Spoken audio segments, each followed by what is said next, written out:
Okay, so welcome everybody. This is the first of our Insights series, and I'd like to introduce first of all Mike Thompson. Mike, do you want to say hello to people? Hello. So, yeah, and tell us a little bit about yourself, Mike. So I'm a leadership coach and consultant. I've been doing full-time leadership development work for the past 15 years. I got started when I was quite young, which was quite nice. And I primarily facilitate in long-term leadership development programs, all which offer ongoing coaching to participants. And one of the benefits of doing long-term leadership development programs is it gives you a different way to build relationships, build context, build language and terminology with individuals, so that you can share similar context and discuss things in a way that's really meaningful to both yourself and the individual. Yeah, and what Mike didn't say is that he leads the North American, Canadian.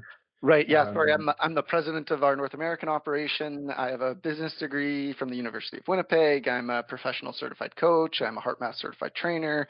I've done assessments or trained in different assessments in both personality, motivation, both Jungian and Marston, as well as emotional intelligence assessments. So tend to cast a pretty wide net as it relates to well-being, human behavior, things like that. My specialty that I say is that I specialize in complex interpersonal relationships. So the workplace is a great place for me to bring these services. Yeah, I think there's plenty of work to do out there, right? So thanks for that, Mike. And my name's Lee Norris. I am a director, owner of co-director, co-owner of the UK side of Change Innovators. And Mike and the rest of the team are, we're part of a global team that are leading Change Innovators. Today, the format of today is really to get some insights from Mike around this subject. So we're calling this the Insights series. This is the first, and today we're going to be discussing executive alignment. This is an area of great interest to us, and Mike has been doing a lot of work in this space. So we thought we would put a podcast together or a video vlog together to kind of get into it. So just to open it up, Mike, can we open up the subject? When we talk about executive alignment, what does that mean? So I'd like to kind of break it down to start with. So let's talk about an executive. So when you think of an executive compared to a supervisor or a manager in an organization, what are some of the differences that you would apply in your own lens, in your own understanding? Right. And were you asking me? Yeah. Oh, you're asking me. I think that's quite a complex question to answer. Okay. All right. So, while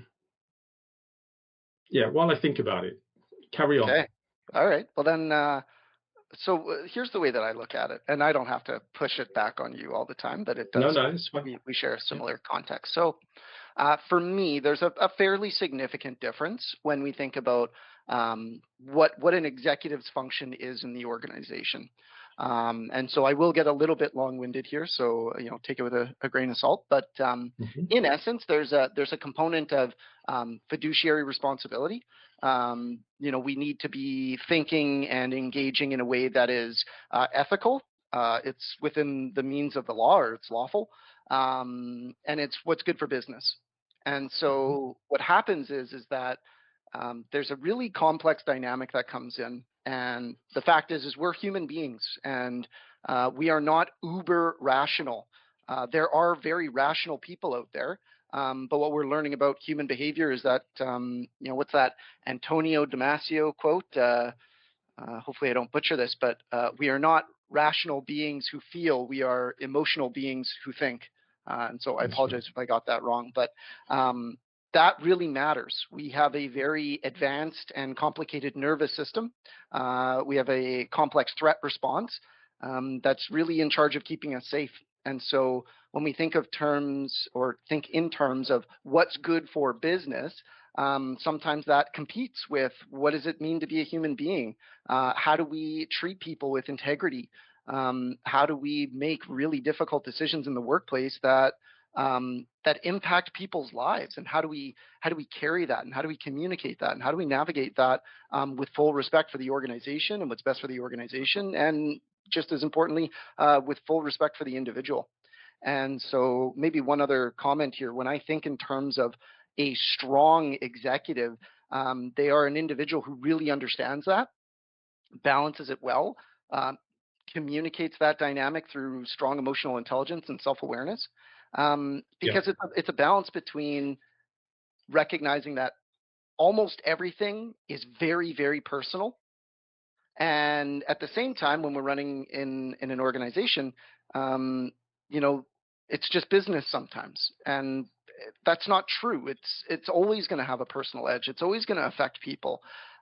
So the ability to make quote unquote rational, good for business decisions while also maintaining, retaining engagement of all people in the organization is a very delicate balance, and requires some additional layers of competencies, of awareness, and continuous improvement and evolution. And I guess that's where it gets interesting, because this will be the last thing I share here with this, is that not every single person out there is deeply interested or committed to personal and professional evolution and growth. Sometimes people can be quite happy with where they're at, and they kind of like the way that they do things, and they don't really want other people's opinion about it.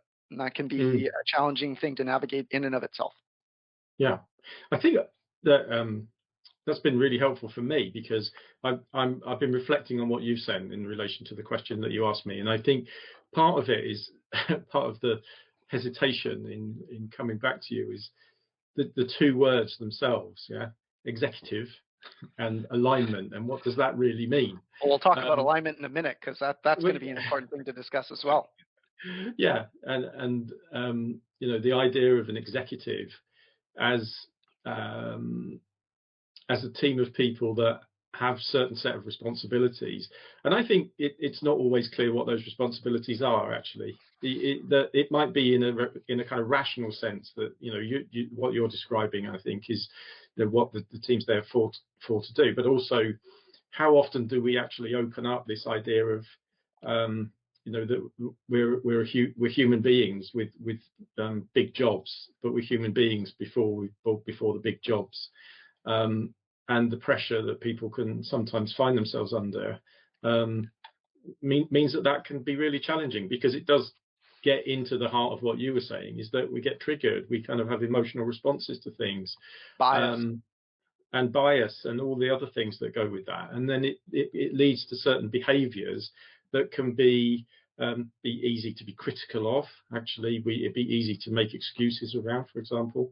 And I guess part of it is thinking that part of the role of an executive team is to build the culture, or not build maybe, but kind of to genuinely live the culture of the organization. And when that isn't working, it can have a really, really detrimental effect on the individuals themselves, but also on the ability of the organization to perform well.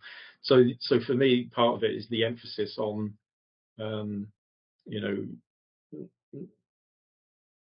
putting in a real amount of effort to make that work, to make the team side of it work, if that makes sense. Yeah.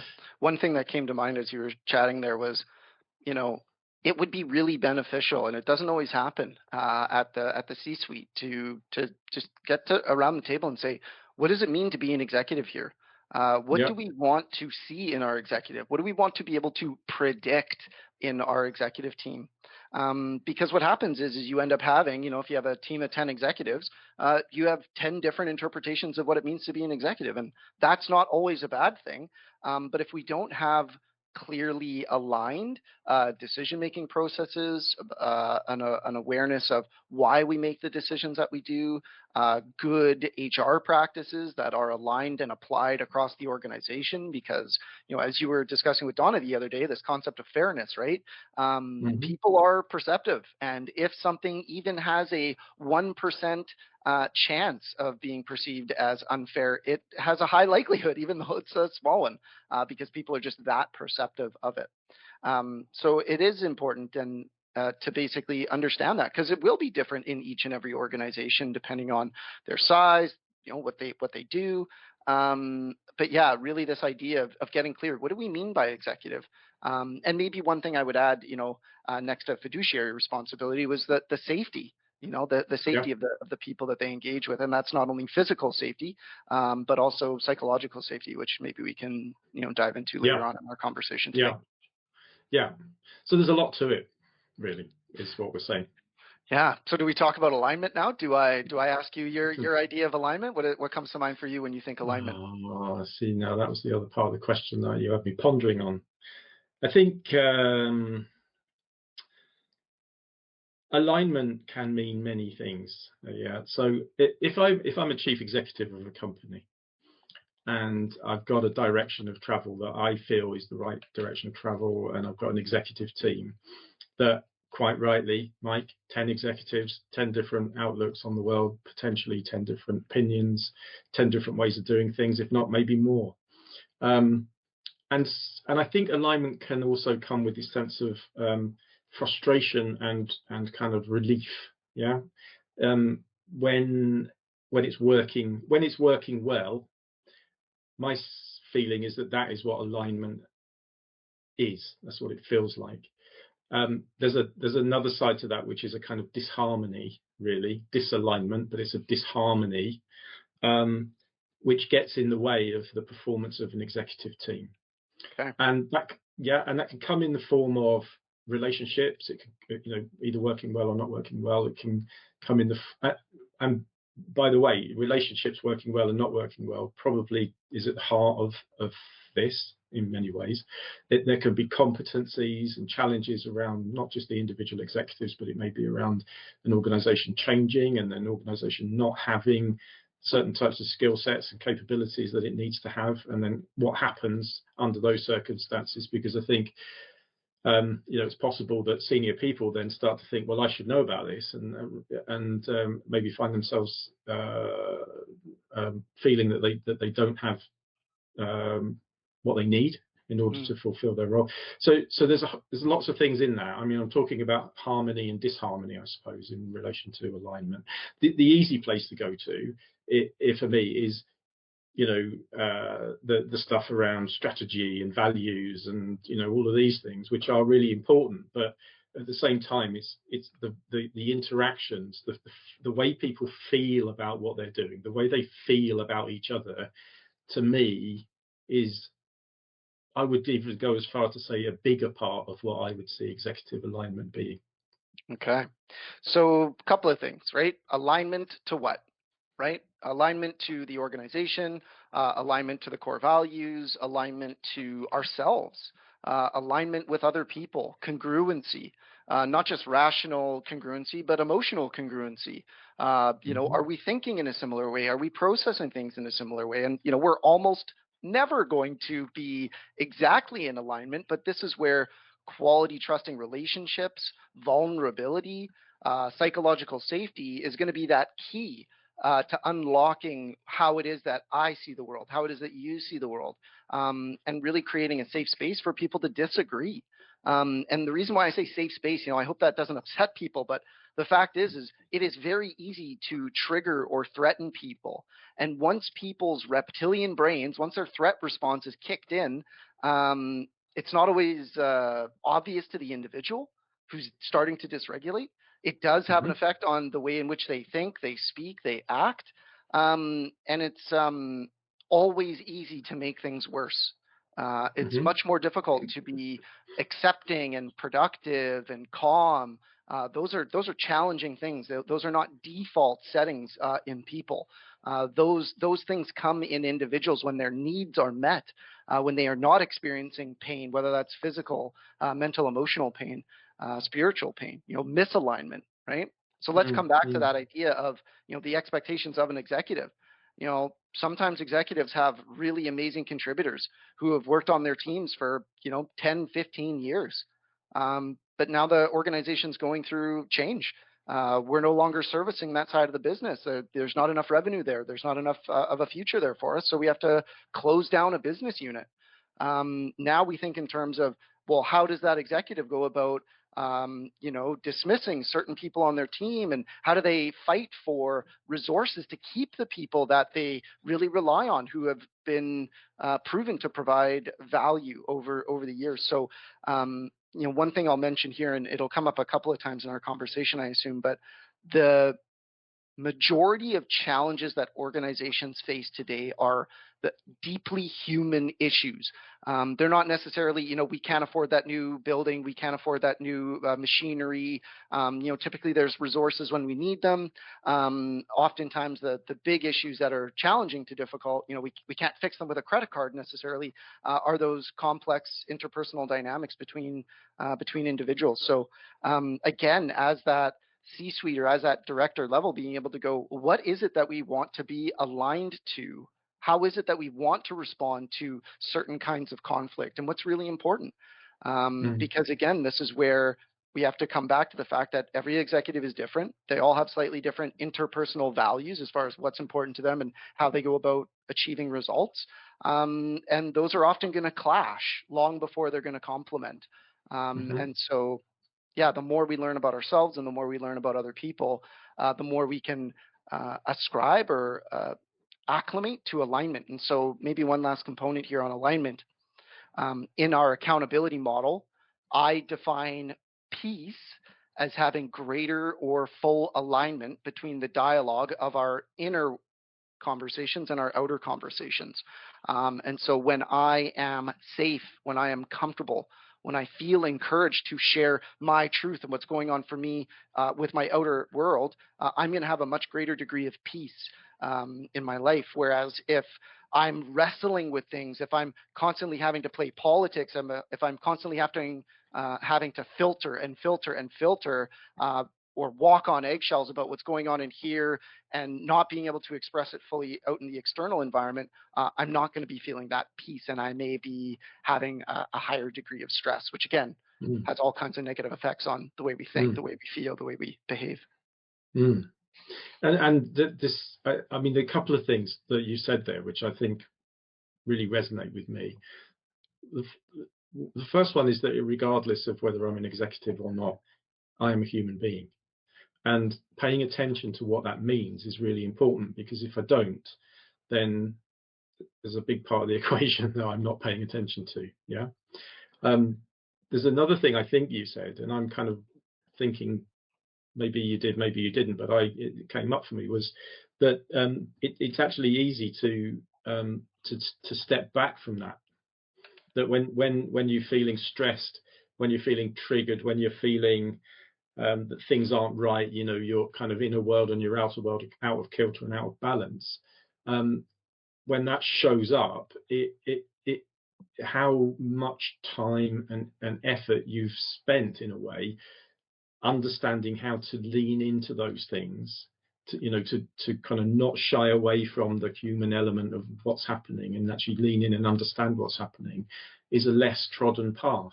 So we can go and do training on how to have conversations with difficult people, or we can go away and have conversations on strategy and this, that, and the other. But how often are we having conversations really about leaning into our own selves before we start trying to kind of really significantly influence the direction of travel of an organization, or even worse, in another person? So leadership starts here. I understand from what you're saying. Well, and in some circles, right? That's certainly our bias. We would like to think that we have to engage with people first and foremost as if they're human beings. Listen, if we approach people as if they're a problem, as if they're a hurdle in our way, it's not going to work out well. Wouldn't want to be an HR person in that organization, because you're constantly going to be behind the ball. There's always going to be a new conflict coming around the corner. And so maybe that's another thing for executive teams to take a look at, as the ability to go, what's our turnover like? What's it like to actually be an HR representative in this organization? When we think of really high quality HR people, if they're well liked and well trusted, right? That's kind of part of that definition. What happens is they become the funnel. and all drama, all conflict comes to them. And so they're in a very difficult position, similar to someone like me, who has to, navigate really complex political situations because, especially if you're an HR rep who's got a big heart, who really values and sees the value in relationships and engagement, it can be really, really challenging because you may have one or two individuals in the organization who they may produce really good results. They may get stuff done, but they have a wake of disengagement in their behind them. They can upset people, and that's where we get the fit in or move out kind of a situation, and that can be very difficult. And we have all kinds of words for that, whether it's toxic or you're on my bus or under my bus, and so there's some challenges in this dynamic. And again, even just this idea when we think about do relationships matter and who values relationships, we have to understand that that's a spectrum in and of itself from behavior. Right? There are people who get results by building really strong, collaborative, trusting relationships. And then there's individuals who get results by being extremely intelligent, really proficient, being very systems oriented, very process oriented. And so one isn't better than the other. Organizations thrive when we do both well. But the assumption, the expectation that every single person, every single executive is going to be able to do both well, that's not going to be a good assumption. And it's where people like me come in and can provide relief and value, because I can really support people in seeing themselves and seeing other people differently.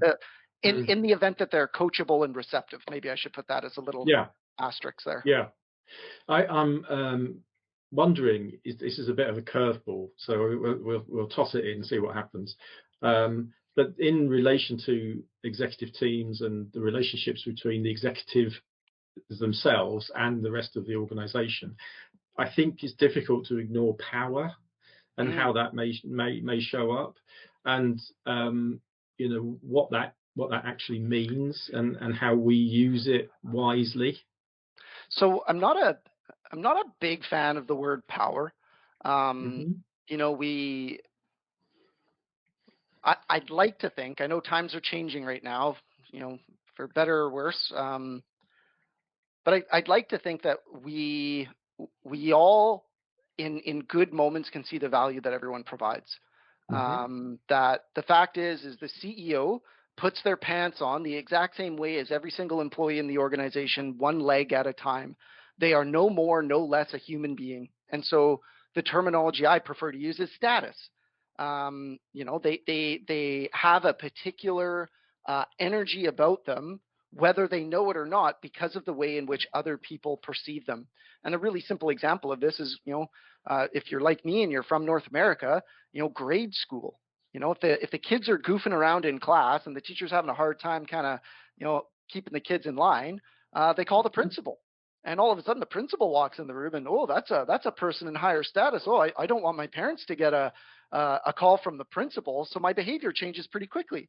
And so we're very, very sensitive to status. And so if people don't know that, if people aren't aware that people can adjust their behavior, they can filter differently with you because they may feel a sense of intimidation, not because of anything you're doing or you're saying, but maybe it's an ingredient in their pot of soup. Maybe it's a past experience that they've gone through that says, oh no, I've learned to just not be honest with my boss. I just give them what they ask me for, and I try not to make waves because I know what happens when you're, in the crosshairs of that person, when you are receiving attention from that person. So, so do we want to bring these two terms together now? Executive and alignment. Yeah. Why not? That's what the podcast is about. So I suppose we can do.